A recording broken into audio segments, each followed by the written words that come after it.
మాత్రమే ఉన్నాయి అనుకుంటే మనం పొరపాటు పడినట్టే. శివుడికి కూడా దశావతారాలు ఉన్నాయి. అవి చాలా అంటే చాలా పవర్ఫుల్ అవతారాలు.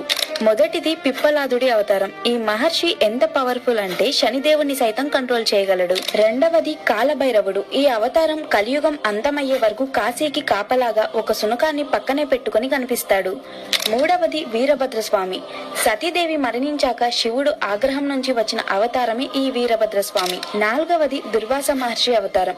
ఈయన అత్యంత కోపదారి. ఇంద్రుడి దగ్గర నుంచి అందరూ ఈయనకి భయపడతారు.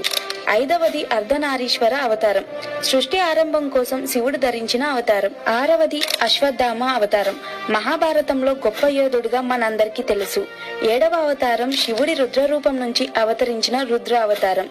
మరి ఎనిమిదవది నటరాజ అవతారం. శివుడు నృత్యానికి చిహ్నమైన అవతారం. తొమ్మిదవది అఘోరి అవతారం. భూతనాథుడుగా పేరు పొందిన శివుడికి అంకితం అయ్యే అవతారం. 10వ అవతారం ద మోస్ట్ పవర్ఫుల్ అవతారం హనుమాన్. హనుమంతుడు బలం, ధైర్యం, భక్తి మరియు నిస్వార్థ సేవకు చిహ్నం.